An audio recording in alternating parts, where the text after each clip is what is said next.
Yeah, good morning and welcome back to the channel.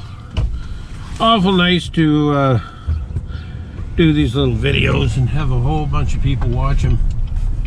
Really grateful for that. I've got my editor with me today at the controls. Yeah. Driving. Anyway, as I was saying or thinking there, we've been trying to hit as many different crops in Kent and Lambton counties we could as we can, and we've got a lot more coming up, don't we, Cameron? Lots of crops. We've done onions and we've done tomatoes. We've got lots of stuff. We've done beef and lamb and dairy, and today we've got probably one of the sweeter jobs to do. We're off to a strawberry farm, and this is a unique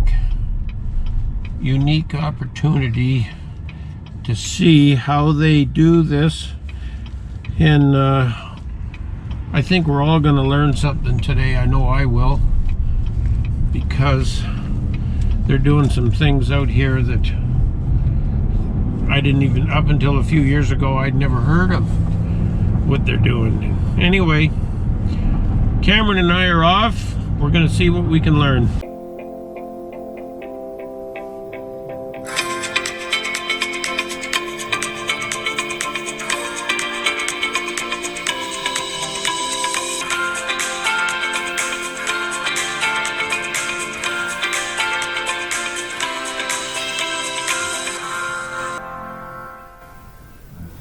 Okay, I'm here today with Pete Jennen from Jennens Farms. Yeah, Jennens Strawberry Farm. And they have a very unique operation here. And Pete, you might as well tell us about what's going on as we walk by. Yeah, well, we started high tunnel strawberry farming back in 2007 on a 3-acre operation. At that time, we were growing them in the soil, like right in the ground. We made raised beds and planted them in the soil underneath the tunnels. Gradually, we expanded that to about 13 acres. But through the years, growing them year after year in the same soil was starting to give us quite a few issues with, there was some winter annual weeds that kept coming back every spring, and there was no weed control methods other than hand hoeing, and it was starting to become an issue. And also there was some soil-borne diseases starting to show up in some of the plantings. So Ellen and I seen, we were on a 2-week trip in China with a strawberry delegation from Canada, and we were seeing all the new and upcoming things that people were doing in the strawberry business. It was basically the newest stuff out there. So after 2012, coming home from it, we starting to think about maybe possibly doing some tabletop, and that's what we see here now. Currently all our strawberries are growing in tabletop. I was one of the first commercial growers to do it in this, other than the greenhouse industry, in this setting. And we're finding out that we can control our quality and yield quite a bit better doing it this way. It's a lot more, it's definitely a lot more involved. Like, we have to constantly monitor the watering and the fertilization. You want to make sure that the plants, like, you can kind of, if you feed them too much fertilizer, you can kind of burn the roots back and stuff like that. So it gets quite involved. We do catch, I do have a tool here that I use to check the EC. EC is basically the salt content of the soil, and then also the pH. So what I do is I have a drip tray that I collect water by day, like every other day basically, and it's telling me that I'm safe with the EC. Like there's no waste. Like, I got actually some room to feed a little bit more fertilizer. Oh yeah. But I do that on a daily basis in every different, we got 5 different ranges. So 5 different watering zones. So I check each one, because some of these bags here, actually, I imported out of France through a company called like Pro Mix. They're yeah, they're a company out of Quebec, but they bring these bags in out of France. They consist of cocoa peat and like cocoa fiber and peat moss. It's a blend. And anyways, we'll go and have a look there. Our boys are picking right at the moment. We pick our crop every 3rd day, and then we go back on the same planting and pick it again. Strawberries ripen fairly fast. You have virtually traveled the world, haven't you? Yeah, we've been actually this winter before this COVID set in. We were actually in Germany and Spain and Portugal, checking out farms in Spain and Portugal, and we were at a conference or at a trade show in Berlin, Germany, and we were in Europe for for a little over 2 weeks. And we met a lot of farmers there and seen a lot of different operations, or a few different operations in Spain. But this is basically what you're looking at. This is a fairly young crop, so these are going to get picked today. And I want you to try for your own, and I'll tell you a little bit more about what one of the recent developments for this farm. Like, eat a ripe one here, and then I'll let you eat a ripe one at the other end there, and taste the difference in flavor. And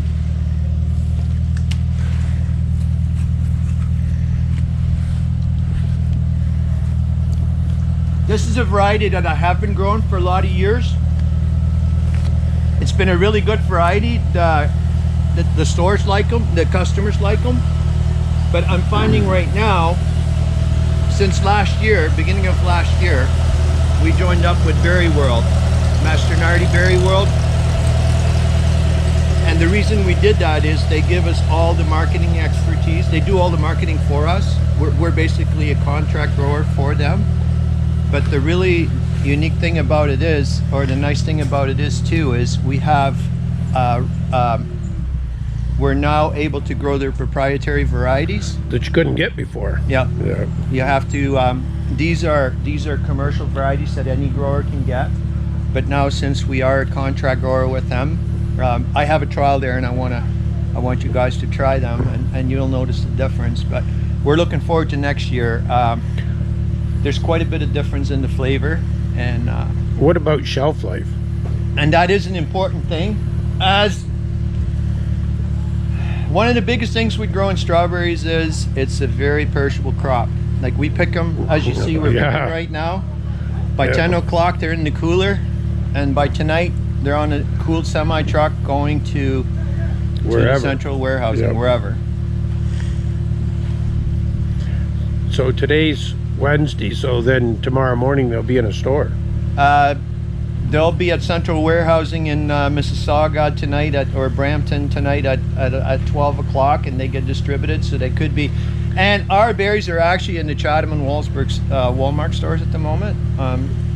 Since we're not producing that much that all the chain stores, all the different like Loblaws or anybody else, like, there's just not enough to go around at the moment. So we're kind of, right now we're with Walmart, and they're treating the grower, they're treating us very, very good. It's actually really nice to see that they're working with the growers. But Loblaws, I mean, they have other growers that grow for them, like a lot of field growers and stuff. So they're just going through. There's 12 guys picking here. They start picking at 6, and they'll be done by 10:30. So it would, when you're growing them up on these raised beds, or is that what you call Tabletop. them? A lot easier to pick, wouldn't you think? Yeah, easier to pick in maintenance. Besides picking strawberries, and especially these varieties, they're a day neutral variety, so they have a fruiting cycle and a vegetative cycle. And the vegetative cycle means they're producing runners, and these are what you call runners. And if you don't remove them, they won't go back into a fruiting. It will delay the quality and the quantity of the next crop. So what we do is we send people through. These are basically, they clip them, but this is basically another strawberry plant for next year. What happens is, I'll show you some more mature ones, but this is basically a plant. You stick that in the ground, it'll grow. put it in the moisture. Like they'll start growing. Yeah, a root. There's some over there. I can show you, but So you go in the afternoon. They'll go along and clip these off. when they're done picking, they have a break. Like picking is all piecework. Like they all like right now they're, you know, they get paid. Hammer down. Hammer down. They don't look up. How long are these high tunnels? They're about 425 feet. Each tunnel is about 1/3 of an acre. Now, how many people in Ontario are using high tunnels? Well, to be honest, there's one other commercial grower in the Delhi area that was doing it before myself. But I mean, the strawberry production, I was one of the first ones.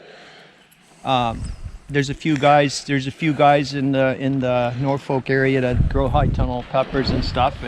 But it's a fairly what do you call it? Inexpensive way to be in the greenhouse.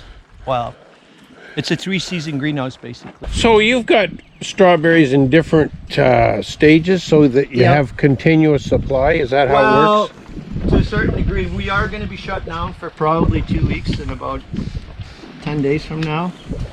Like there's going to be about a 2 or 3 week window of no berries, and after that they're going to come back. Like even these plants here, like that, these here, that's going to be 1, 2. There's going to be a couple of berries here, and then this one here will have, this shoot here will produce another truss. There will be another truss. Like some of these plants will get 3, 4 trusses come out, and but that's, you know, a flower is 3 weeks this time of the year to a mature fruit. Does temperature have a bearing on that? Yeah. Like it's cool today. That's actually good strawberry weather. Oh, is it? Yeah. Strawberries don't like 90-degree days, and they don't like, they do a lot better if the nighttime temperatures are below 80, and basically if they were 80 all the way through, it would be perfect strawberry weather. We're doing raspberries for Berry World as well. Oh. It's kind of new. Well, we've grown strawberries or raspberries for quite a while, but we currently are only, this is our trial. Oh man, I hate picking raspberries. Yeah, it's easier now because we got, like, they're basically, you stand here and you just put them in the box, and yeah, so this is kind of new to us, like this type of growing. The way we grew them before was slightly different. And So will grow 'em in these pots? They're in pots. Will they have berries all summer? Yep. Yeah, they keep producing. The top starts first, and then gradually these branches come out, and then they produce. Like they're in different stages. That'd be the first week's production or 2 weeks production, then they go here. So strawberries are 3 weeks from flower to fruit? Roughly. And what about raspberries? Probably similar. I to be honest, I don't really know, but they grow fast. And then the other thing nice about strawberries and high tunnels, we don't have to spray too many fungicides. We don't have an issue with anthracnose. Powdery mildew is one that affects us in humid days, certain times of the year. So that is one disease that we have to monitor, and it might require, you know, a spray or two, like a couple sprays. But we try not to, we use chemicals sparingly. Am I forgetting anything? We keep the crop. Oh, I want you to taste these varieties that we're trying. If you still have your taste buds locked in. That's why we came, Pete. No, I want, like, we're excited about this new variety. You grab a red berry here, Dennis, and you guys try that, and you tell me what you think. So is this one of the proprietary varieties? And you tell me what you think. Like, you can Very sweet. sweet, crunchy, and as a commercial grower, they yield good too.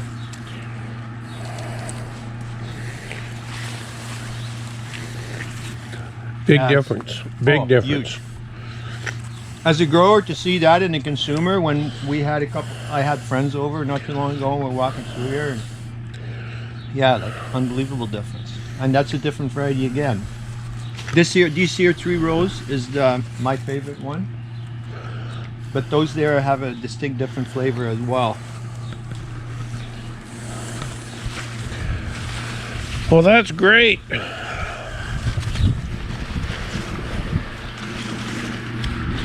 So you'll switch to a lot of these then. Yeah. We need to let management know by the middle of July what percentage of the crop we're gonna grow in which variety. But I even tried that variety there. That's a different one again. They're a little bit darker red. That's a good looking berry. And they're crunchy, and so I expect the shelf life, I'm sure the shelf life is there. If you can only get a couple more days for this crop, that is the world of difference. But if you pick them, if they're too ripe, the shelf life diminishes. And sometimes we pick them and they have a, even a yellow shoulder or a yellow tip. But when you put it in the cooler at 2 degrees Celsius, like we keep the berries really cool, they don't really change that quick. But for a consumer, it gives the berry another couple days shelf life. But do they ripen once they're picked, like a banana does? At room temperature. They will. I'm pretty sure they even turn in the cooler, but not as quick, obviously. But I mean, we like to pick them as close to natural ripening as possible for the flavor, because we're known for flavor. Like, we have people come from far away for our berries because I do focus a lot on flavor. Like, we work with fertilizer, we work with different, like varieties makes a big difference. So flavor is a big component. Shelf life is another one. Not unfortunately, it's important to keep the berries, once they're cooled, it's important to keep a berry cool. I often tell people, once in a while we get a few people that complain about, our berries, we got berries from, I guess, they complain that the berries weren't lasting, but they keep them in their car for the whole, they go to work, and then, yeah. I mean, a berry, I said you got to treat it like ice cream. We have regular customers that come from an hour's drive, that come with a big cooler box, and they literally put them on ice when they drive them home. I mean, you want to maintain the freshness. A berry in a container, after it's cooled, and you bring it out and you let it sit at room temperature for the day, it'll start to deteriorate right away. If you keep them in the cooler, don't break the cold chain too much. I mean, half hour ain't gonna matter, but we've had people complain, and they said, well, we had them sitting out all night, and then, well, shoot. So they were sitting out at the counter for a day and a half. They're just like milk. Yeah. You wouldn't take a quart of milk and leave it out on the counter all day. I guess another topic I wanted to ask you about is kind of a hot topic this year, and that's your labor. How are you getting along with your help? It's definitely more management on my wife's part and my part. The interaction between the workers. Like in the past, guys were using our golf carts to drive to and from their workstations. We got half a dozen golf carts, and right now, because my wife and I drive them, and I said, you know what? By the time you go around and wipe every steering wheel, we just say, hey guys, walking. It takes a little bit longer. I mean, not a whole lot, but I mean, the convenience of just being able to jump on, or even the workers wear masks, they wear gloves. Like, we're doing everything safety-wise that way, and we're doing everything according to the way it's supposed to, like everything the way it's, but yeah, we've been getting their groceries, just to kind of keep that interaction with other people, and they, we try to keep exposure for them to a minimum as much as possible. And my wife and I, we keep our distance, and like I said, if I need to go and talk up close, I wear my mask, and but no, it's actually, we were a lot more worried about it, but the guys, we all abide by the rules. Well, they're as keen to be here as you are to have them here. Oh, for sure. Like, that is the thing. There's so much negativity out there about the migrant worker program, and people go off on a rant about saying, you know, how can you have these people come down here and work on the farm? But I mean, when they come down here, they want to be here. They make a lot of money. They take that money to their economy back in Jamaica, and they're going ahead. The standard of living of any of the workers in this country that goes back to Jamaica increases at least, well, I don't know, at one time I did some numbers, what an average worker would make in Jamaica and make here at the farm in 7 months that they're here. And it's just amazing how much further these workers go ahead. I mean, you know, the fact that they're away from their family, I mean, that's sometimes, you know, that kind of, you know, you say, well, that's a big sacrifice, but the guys want to be here because they bring back money to put their kids through school, to fix up their house nicer, to have a fridge in their house, to have, you know, all to have kinds some of luxuries. things. Yeah. TV, big, you know, big screen TV or flat screen TV. Like the guys, you can go and pick any one of them and talk to them, and you ask them, you know, are you happy being here? They're all happy. Oh, They're yeah. all happy. I've talked to lots of them over the years. They're always happy to be here. Oh, for sure. We're giving them an opportunity that they wouldn't have otherwise. And, you know, and for us to bring in local workers, we have a dedicated crew of ladies doing the packing. Local ladies, but they come for 4 or 5 hours a day, and that are pickers, because we are, you know, it's a pretty demanding job. And one thing with strawberries, you can't sit waiting at the front of the road for your workers to show up. Like they gotta go. They gotta go. You can't afford to have too many people call in sick or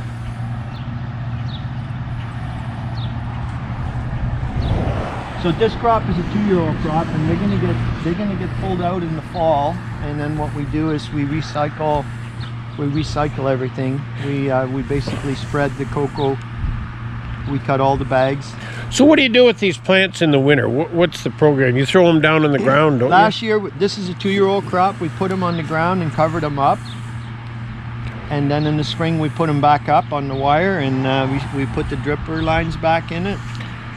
So how many years would you get out of a bag? 2 seasons.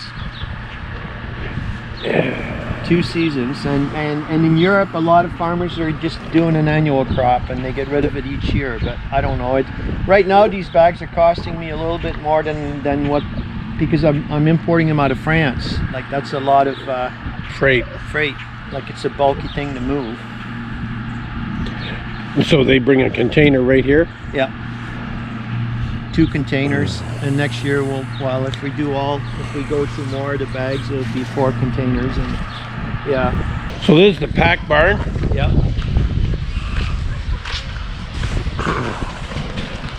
Hello. How's everybody today? I like those strawberry masks.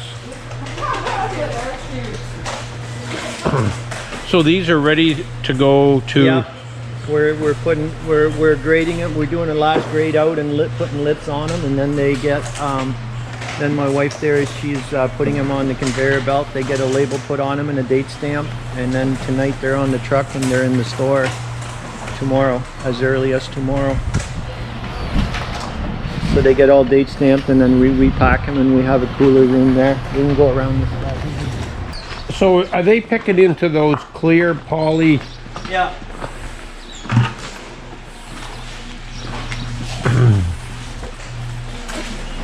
So basically this is a sample these are the berries you'll see in the store tomorrow.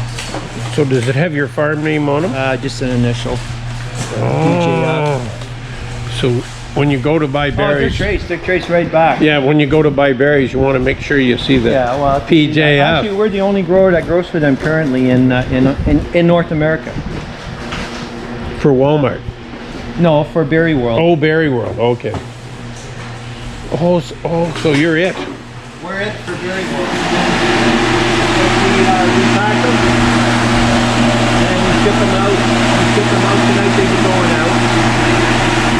Cool in there. Yeah, 2 degrees. 2 degrees. So when it's 90 outside, the everybody's fighting over who gets to work in the cooler. Who gets to work in the cooler. So, no, I guess that's basically it. Well, that's good, Pete. Thanks for taking the time. I know we've been wanting to come for a little while, and yeah, it worked out today. I wanted to make sure we had, you know, some footage there for the picking and the varieties and stuff. And one thing I want to say, like if somebody wants strawberries, now's the time to get them. Yeah, actually we have plenty now. Yeah. The roadside stand has been really busy this year for some reason. Maybe more people at home. I don't know. We have a lot of people, new customers that we haven't seen before. I don't know if it's word of mouth or people want to go for a drive, but we have a lot of people, like a lot of customers, new customers, which is good. That's great.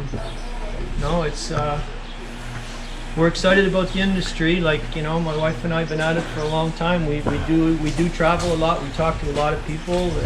We made a lot of lifetime friends out of Australia, California. Like, you know, I can pick up the phone and talk to people from all over the world. You know, farmers that are doing what we're doing. Yeah. And we get calls. Yep. We had last year this time we had a big grower out of California, a huge grower. He was part of a co-op, flew down to Detroit. Him and his wife were here to come and see what we were doing with the tabletop, because they're looking to do California is still all in the ground. All on the ground, yeah. I want to get them up. They want to start producing them like this. This is white in Europe. They're all that way. 95% this way. I can see a big advantage for disease and picking, labor efficiencies for sure. And in Holland, actually, the farms we visited in Holland, the ones that converted into the tabletop system, they could go like that and workers would come to their farm. And the other farmers that stayed on the ground, they had a hard time retaining their workers because everybody fled. Yeah, go to the tabletops. Yeah. Everybody wanted that, and you know, a lot of it is piecework. So yeah, if they can make more money, the easier it is, the more money you make. Yeah. Well, thanks, Pete. I'm glad we could get out here, and maybe we'll get back later in the year and catch when you're processing peppers. Yeah, when we're packing the peppers, that's my son's. Yeah, that'll be have him get a hold of me. Yeah, for sure. Anyway, thanks. If this is your first time to the channel, if you could give us a subscribe and a like, that would be great. And thanks for viewing. Have you got anything else, Cameron? That's it. That's good. Thanks a lot.